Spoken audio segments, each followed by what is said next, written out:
Shalom, selamat sore. Nama saya Nurdin dari Jakarta. Saya saat ini ada di Jambi, di gereja GBI. Bapak pendeta di tempat ini minta kesaksian saya. Memang saya dipanggil Tuhan Yesus, tidak ada yang melayani atau tidak ada yang menginjili, tetapi memang ada pelantara.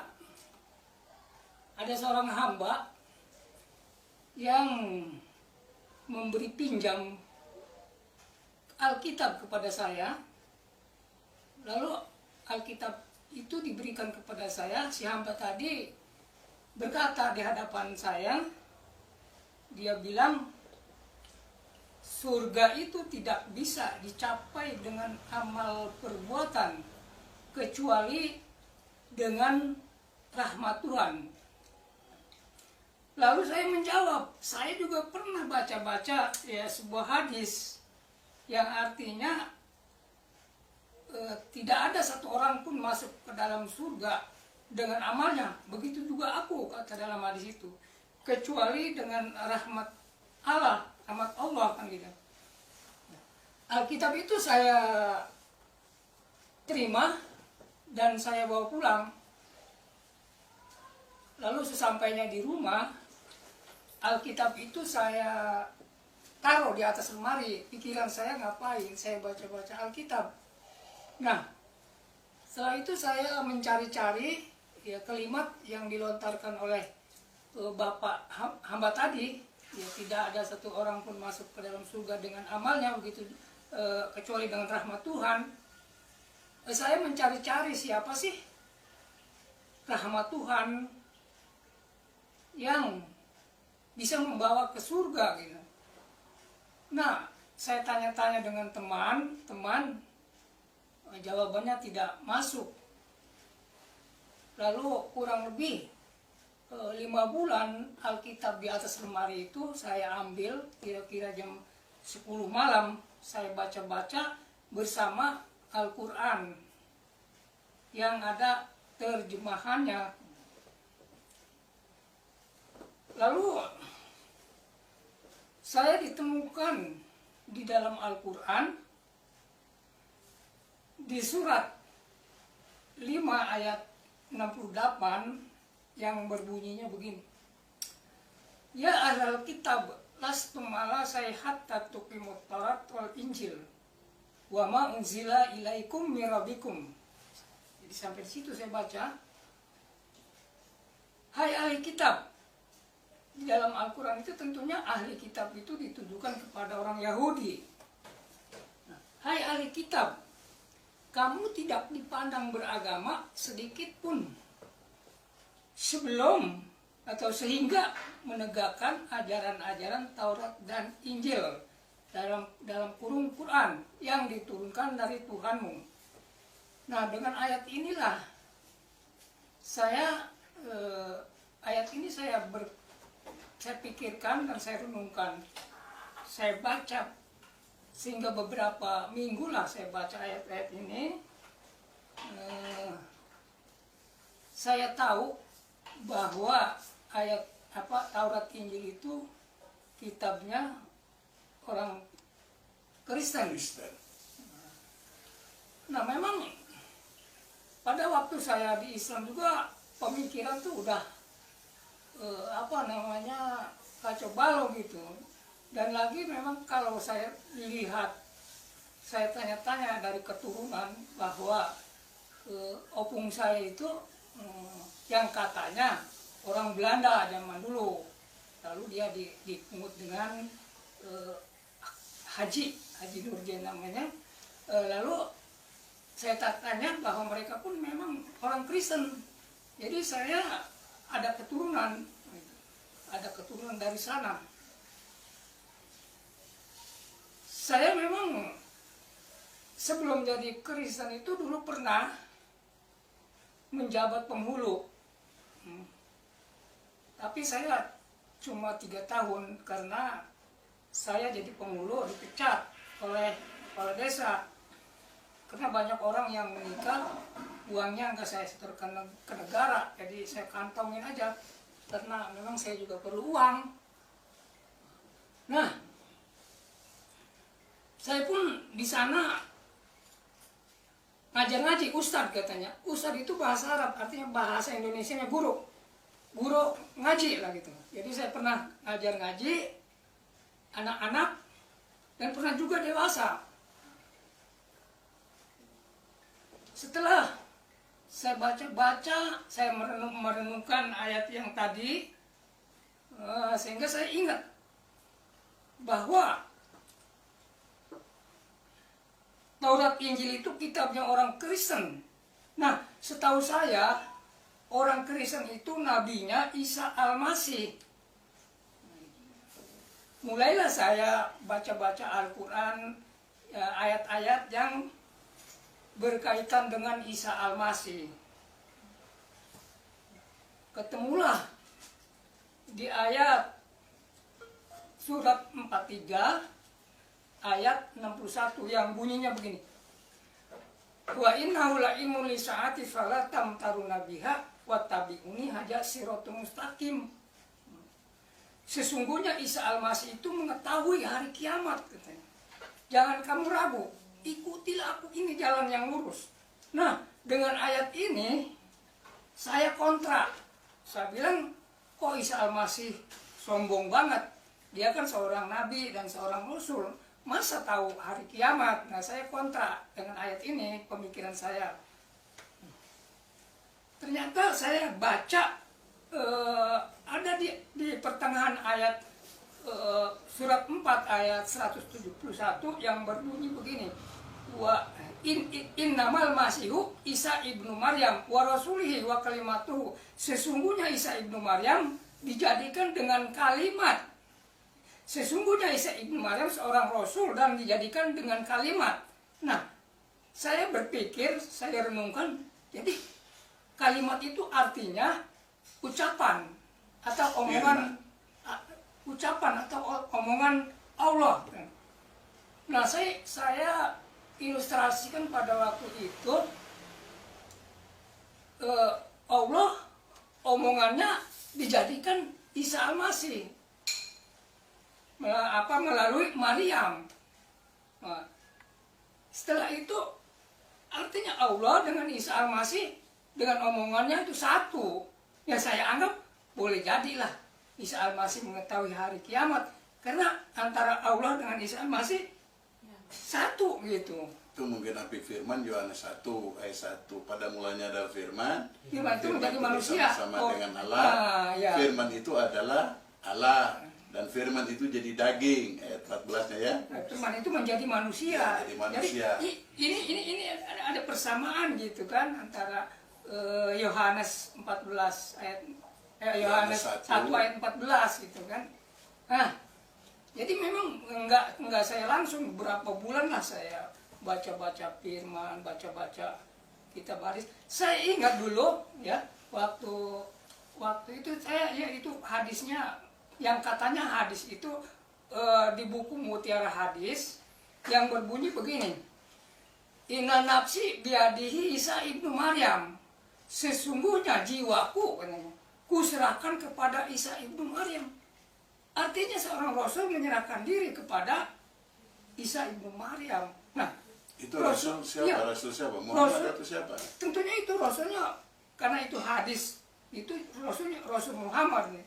Nah, saya pikir, saya bilang, Rasul aja membuka hati untuk menyerahkan diri kepada Isa ibnu Maryam.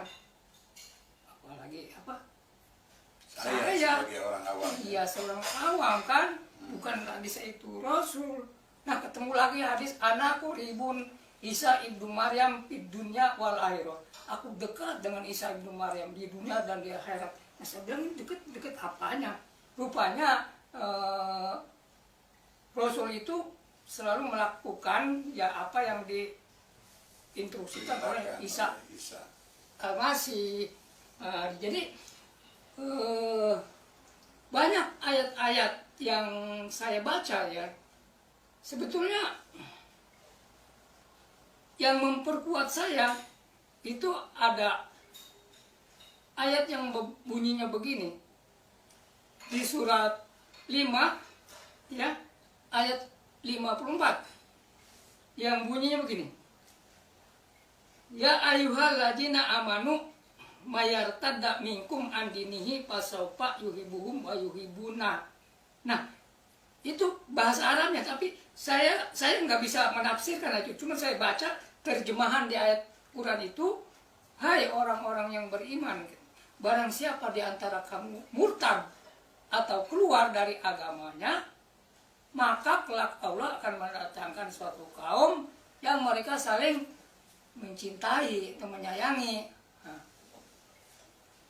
Nah, disitulah saya setelah baca itu, saya ngambil air wudhu, minta petunjuk pada Tuhan. Memang sebelumnya saya waktu masih dari Islam pun saya ada rencana untuk pindah, artinya pindah perahu gitu ya. Pindah perahu, artinya saya pengen menyobai perahu yang lain gitu. Nah, saya berdoa, begitu saya berdoa, Tuhan, kemana saya pindah ini? Apakah Buddha, Hindu, atau ke Kristen? Yang akhirnya ya karena banyak ayat-ayat yang mendukung dari Al-Quran itu, terjadilah saya mencoba mencari gereja. Ya. Jadi mencoba mencari gereja. Nah, pada malam itu, malam Minggu, saya sedang baca-baca Alkitab, lalu saya janji sama Tuhan, Tuhan, kalau begitu saya minggu depan mau cari gereja, bukan mau jadi orang Kristen sebetulnya, hanya saya mau mencari gereja, ingin tahu tentang Isa Al-Masih, karena setahu saya Isa Al-Masih itu nabinya orang Kristen. Nah, begitu habis sholat subuh, saya baca Quran dan saya menunggu waktu. Kira-kira jam 9:30. Setelah saya baca Quran, terus 9:30 saya berangkat sambil bawa sepeda tua, putrak lah gitu, jalannya juga. Nah, di perjalanan saya berdoa, bukan berdoa tapi ngomong sama Tuhan. Tuhan, kalau bisa di gereja jangan ada yang kenal. Malu saya, soalnya apa kata dunia, masa ustaz mantan penghulu ke gereja-gereja, nah itu. Jadi saya ngomong aja sama Tuhan. Begitu saya beberapa kilo, mungkin ada 4 kilo dari rumah saya itu gereja. Nah, itu pun saya belum tahu di mana itu gereja, cuman ada plang GKI. Nah, pada waktu itu saya nikung ke sebelah kanan, karena petunjuk gereja itu menikung sebelah kanan. Nah, begitu itu saya karena nggak tahu, saya tanya kepada ibu-ibu yang sedang menyuci pakaian, bilang, Ibu, di mana Bu gereja? Terus ibu jawab, mau ngapain Bang ke gereja-gereja? Saya bilang, saya mau ngadu ayam Bu. Oh iya Bang, kalau ngadu ayam itu abang bela biluk ya, terus mengkol ke kiri. Disitulah begitu masuk, saya senderkan sepeda saya di pagar rumah orang Cina. Kebetulan itu banyak tabung ayam, banyak ayam yang dikurung tuh, ayam jago. Nah, begitu saya berangkat menuju pintu gerbang gereja. Begitu baru masuk, karena di lapangan itu banyak tukang beca. Kata tukang beca, woi Bang Nurdin salah masuk. Nah, saya nggak jadi. Saya datang itu si tukang beca tadi. Kata dia, Bang Nurdin mau kemana? Mau ngantar proposal.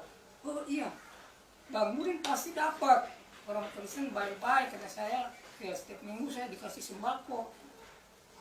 Oh gitu? Iya. pasti Bang Nurdin dapat. Emang buat apa? Proposal apa? Buat apa? Buat musola. Langsung saya masuk ke pintu gerbang, saya dikasih warta. Begitu masuk ke gedung gereja, saya lari ke depan, pengen duduk di depan. Nah, di depan itu udah penuh. Nah, saya lari ke belakang. Ternyata di belakang itu ada yang kenal, orang Batak. Dia bilang, Pak Nurdin mau kemana? Mau ke sembahyang. Dia duduk di sini, katanya. Duduk di sampingnya. Saya masih saya duduk, dia ngebisikin saya, itu pecinya buka. Jadi saya memang bawa peci karena lupa. Itu. Nah, setelah itu nyanyilah. Pertama yang saya dengar pujian itu yaitu Ruang Maha Kudus. Setelah pujian itu pendeta berkhutbah menguraikan Yohanes 14 ayat 6. Akulah jalan dan kebenaran dan hidup.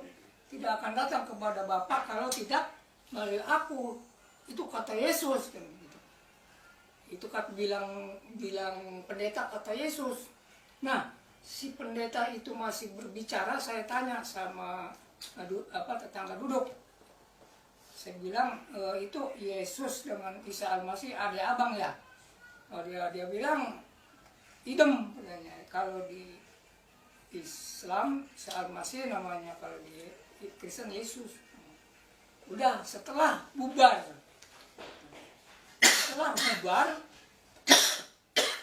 ibadah baktian udah saya pulang. Nah, minggu besoknya saya datang lagi, minggu besoknya datang lagi. Ke-5 minggunya saya baru dipanggil ke pastori, ditanya dari mana, namanya siapa. Lalu setelah itu saya pulang. Setelah pulang saya di perjalanan bertemu dengan teman, ya. Bertemu dengan teman, kata teman saya, dari mana kamu? Saya dari gereja. Saya 100%. Nggak percaya, masa katanya saya ke gereja? Iya, nggak percaya. Udah saya bilang. Tanya lagi, yang sebenarnya kamu dari mana? Saya nggak jawab, saya kasih warta. Barulah dia percaya. Saya bilang sama mereka itu, kamu jangan banyak cerita, karena saya ke gereja nih, anak istri saya juga belum ada yang tahu, jadi jangan ngomong-ngomong lah, ya. Ini simpan rahasia. Nah, begitu sampai di kampung, dia ke rumahnya, saya ke rumah saya. Nah, begitu dapat berapa hari, dia datang ke rumah saya. Dia bilang, gua ikutlah ke gereja. Ngapain? Enggak, gua pengen ikut aja ke gereja. Nah, kalau kamu pengen ikut ke gereja, kamu sebelah barat, saya sebelah timur. Akhirnya jadi, teman ke sebelah barat, saya sebelah timur. Begitu dapat 2 bulan, si teman itu, si kawan itu datang ke rumah. Dia tanya, Den, lu kapan dibaptis? Waduh, kagak tahu. Tanya sama pendetamu. Nah, begitu minggu saya tanya, Om, katanya orang Islam masuk Kristen dibaptis. Iya, Pak Nurdin. Cuman aturan di sini, Pak Nurdin harus 1 tahun mengikuti katekisasi dulu. Udah, cuman saya ngomong, Om, bagaimana ya? Kalau 1 tahun, kalau saya besok mati gimana itu, Om? Mereka diam. Udah, pulang saya. Lalu si teman itu datang lagi ke rumah. Gimana kabarnya? Kapan? Waduh, saya mah nanti setelah 1 tahun baru saya bisa dibaptis. Wah, kalau begitu udah pindah aja yuk ikut saya. Nah, jadi akhirnya saya ikut sama teman tadi di GPDI. Nah, beberapa minggu saya ditentukan oleh pendeta mau dibaptis. Nah, sebelum dibaptis saya dikasih satu lembaran surat pernyataan supaya ditandatangani oleh keluarga. Waduh, saya bilang, Om, saya aja sembunyi. Jadi mana bisa nih? Ini buat persyaratan Pak Nurdin. Jadi kalau Pak Nurdin nggak bisa ini ditandatangani oleh keluarga, Pak Nurdin nggak bisa dibaptis. Dia bilang gitu. Pendeta bilang. Nah, lalu surat itu saya bawa ke adik saya yang bungsu itu. Saya bilang, Jun, ini tanda tangannya. Begitu dibuka sama dia kaget. Loh, abang mau jadi orang Kristen?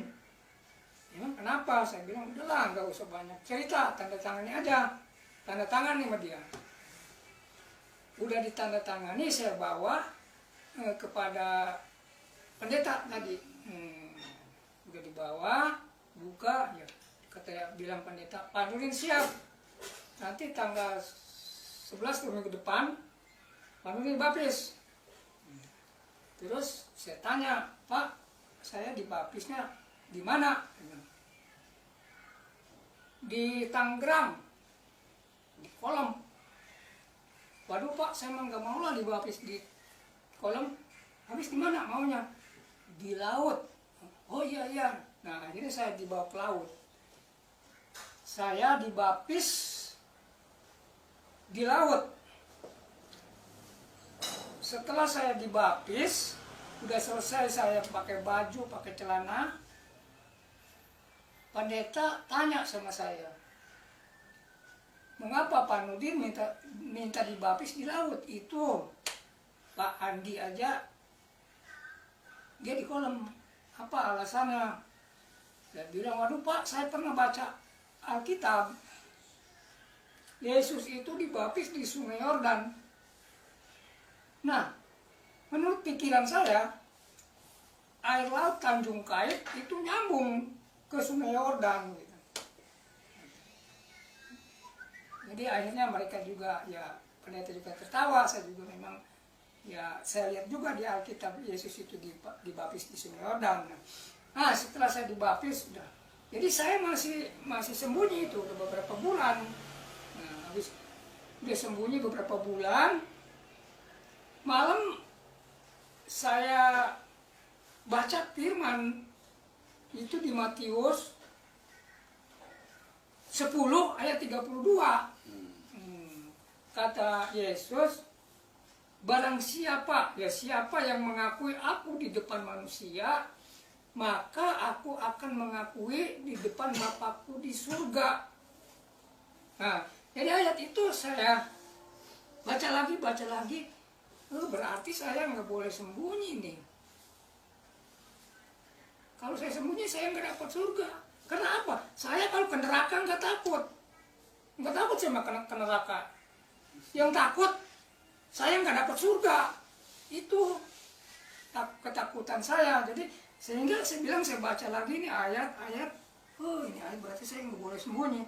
Nah, disitulah saya malam itu juga saya membuat konsep mengganti KTP dari Islam jadi Kristen. Ke Kristen, mengganti kartu keluarga dari Islam ke Kristen. Nah, udah ada konsep.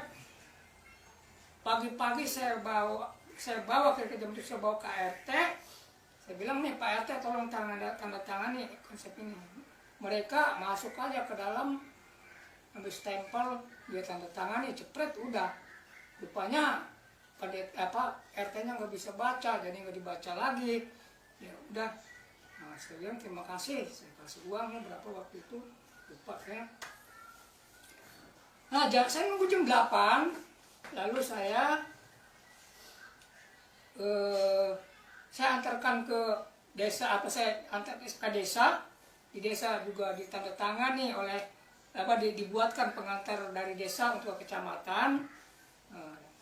Puji Tuhan setelah selesai, lalu saya antar ke kecamatan. Di kecamatan saya datangi kantor bagian membuat KTP. Begitu saya masuk, saya kasih, dibuka sama dia. Rupanya dia kenal sama bapak saya, kenal juga sama saya. Dia bilang bahasa Sunda, "Ari maneh nanaunan ieu," katanya gitu.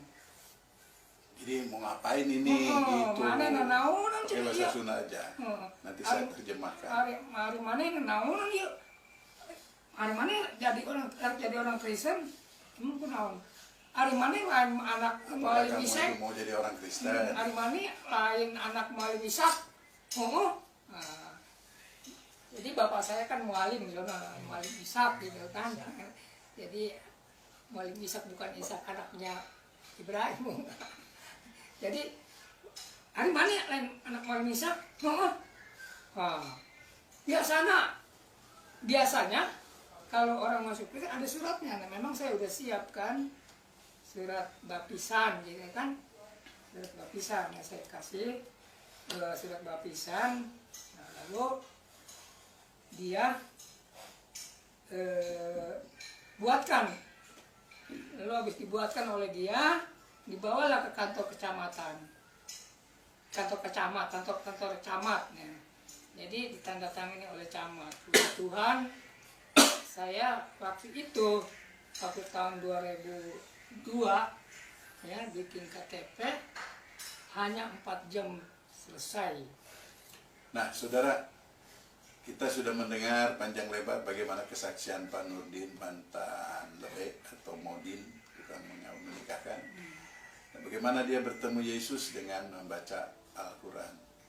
Itu sebabnya kita saat ini Pak Nurdin menyerahkan dirinya karena dia menyadari bahwa agama itu tidak menyelamatkan.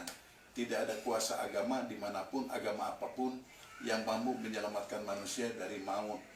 Berbeda dengan Yesus, itu sebabnya Yesus, dia datang ke jadi manusia dan dia mati di Golgota.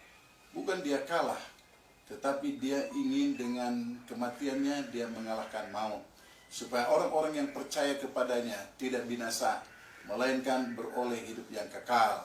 Itu sebabnya hari ini Pak Nurdin sudah memberikan kesaksian bagaimana dia hafal Al-Quran, hafal hadis, dan menemukan firman Allah ya, di dalam Al-Quran tentang Yesus Kristus ya. Dan akhirnya dia mengambil keputusan dirinya untuk mengiringi Tuhan Yesus. Itu bukan hal yang mudah karena ada tantangan dari keluarga, dari teman, dari saudara yang tadinya jabatannya yang terhormat, orang tuanya juga mualim, nah alim ulama artinya. Nah saudara, itu sebabnya tidak ada agama yang mampu melepaskan manusia dari jerat maut. Hanya Yesuslah. Itu sebabnya jangan ragu, terimalah Yesus sebagai Tuhan dan Juru Selamat supaya kita tidak binasa melainkan beroleh hidup yang kekal. Salam penginjilan. Sekarang ini Pak Nurdin menjadi penginjil, terus berkeliling menyelesaikan amanat agung Tuhan untuk mewartakan Injil, karena Injil itu adalah kabar baik dan kabar keselamatan. Siapa yang percaya dan dibaptis akan diselamatkan. Siapa yang tidak percaya itu akan dihukum. Itu sebabnya Shalom, Bese Mamasya, Tuhan Yesus memberkati. Terus semangat mengiring Tuhan. Dan bagi saudara yang belum percaya, terima Yesus sebagai Tuhan Juru Selamat supaya kita tidak binasa. Tuhan memberkati. Shalom.